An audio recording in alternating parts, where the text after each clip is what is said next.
ఏం జనాలు, ఏం ట్రాఫిక్కు, ఏం లొల్లని.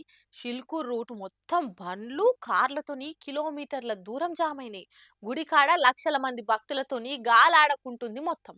ఎందుకో అందరికెరకే గదా! ఆ ముచ్చట మీద స్వయంగా షిల్కూరు అయ్యగారే ముంగట్కొచ్చి ఇగో గీ ముచ్చట చెప్పిండిగ. ఎంతో సైన్స్ డెవలప్ అయింది, టెక్నాలజీ పెరిగిపోయింది అనుకున్నా గానీ నమ్మకాల కాడ మాత్రం నడవే అవన్నీ. పిల్లలగానోళ్లకు గరుడ ప్రసాదం పంచుతాము, అది తింటే పిల్లలు అవుతారు అని సిల్కూరు బాలాజీ కూడా అయ్యగారు రంగరాజన్ చెప్పుడే ఆల్సము. శుక్రవారం నాడు 7-7 ఎంతో మంది కార్లు బండ్లు కట్టుకుని సిల్కూరు బాట పట్టే వరకలా కిలోమీటర్ల పొంటి ట్రాఫిక్ జామే సుక్కలు కానొచ్చినాయి అందరికి. చెప్తేనే కదా వచ్చినాము, కానీ సౌలతులే సరిగ్గా లేవు, పట్టించుకున్నోళ్ళే లేరు. ఎర్రటి ఎండ కింద మీద అవుతున్నాము అనుకుంటే మస్తు మంది భక్తులు గరమయ్యారిగా. ఇక పంచాది ఇంత ఇంత పెద్దగా అయ్యే వరకలా అయ్యగారు క్లారిటీ ఇచ్చిరి. అలా గరుడ ప్రసాదం ఇచ్చుడు అనేది ఆనవాయితీకి ఎప్పటి సందో వస్తుంది, కానీ ఈసారి మేము అనుకున్న దానికంటే 1000 రెట్లు ఎక్కువ వచ్చిర్రు, అందుకే తిప్పలైంది అని కూడా చెప్పుకొచ్చిండు. ఇవాళ చైత్రమాసం శుక్లపక్ష ఏకాదశి చిలుకూరు బ్రహ్మోత్సవాల్లో మొదటి రోజు. ఇవాళ సంతాన భాగ్యం కోసం వచ్చినటువంటి చాలామంది భక్తులకి సంతాన భాగ్యం కలిగేటట్టు గరుడ ప్రసాదం ఇవ్వడం జరిగింది. అయితే మేము ఆశించిన దానికంటే 100 రెట్లు కాదు 1000 రెట్లు మంది భక్తులు రావడం వల్ల చాలామంది భక్తులు ప్రసాదం పొందారు.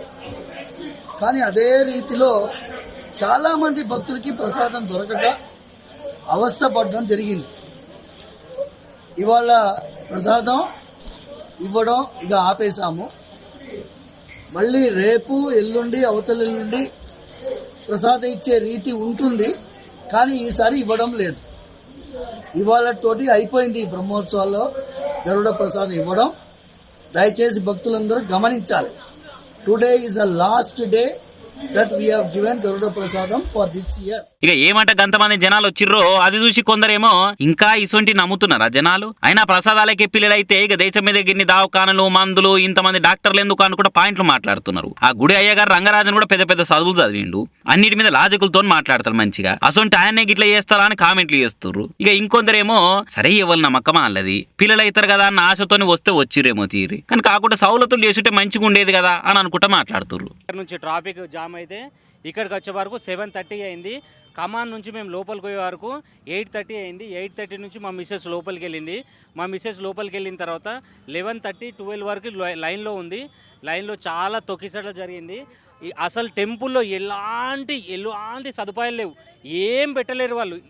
వాళ్ళు ఏంటి వాళ్ళు అసలు ఏమనుకున్నారు, అసలు వాటర్ లేదు, అసలు ఒక టెంటు లేదు, ఒక ఫెన్సింగ్ లేదు. జనాలు ఎట్లా వస్తారు, ఎట్లా పోతారు, అసలు ప్రసాదము మెయిన్ గుడిలో పెడతారా అండి? మెయిన్ గుడిలో ఎంతమంది పడతారు జనాలు? ఇంతమంది జనాలు వస్తే మెయిన్ గుడిలో పెడతారా ప్రసాదం? బయట అంత మంచి ఓపెన్ ప్లేస్ ఉంది, ఒక సైడ్ నుంచి ఎంట్రీ పెట్టి, ఒక సైడ్ నుంచి ఎగ్జిట్ పెట్టి, ఒక పద్ధతి పెట్టి, పైసలు ఖర్చు పెట్టి చేయాలి. ఏం చేస్తున్నారండి? అంత ఫేమస్ గుడి ఒకటే రోజు పెడతామని చెప్తారా అండి? అసలు ఒకటే రోజు ప్రసాదం పెడతాం ఒకటే రోజు అని చెప్తారా అండి ఆ పంతులు గారు? అసలు ఇంతమంది హైదరాబాద్ చుట్టుపక్కల ఎంతమంది పిల్లలు లేకుండా ఎంతమంది ఇబ్బందులు పడుతున్నారు, ఎంత అవగాహన లేకుండా ఇంత జనాలు కరీంనగర్ నుంచి నిజామాబాద్ నుంచి ఎక్కడెక్కడి నుంచో జనాలు వచ్చిర్రు. ఇంత ఫెసిలిటీస్ లేకుండా ఇంత ఘోరం అండి అసలు టెంపుల్ యాజమాన్యము. అసలు వాళ్ళు చాలామంది పడిపోయారు. అంబులెన్స్ వస్తే లోపలికి అంబులెన్స్ దగ్గర ఒక 50 మంది పడిపోతే ఇద్దరు ముగ్గురు సీరియస్ ఉంటే అంబులెన్స్ లోపల రావడానికి 3 అవర్స్ టైం పట్టింది.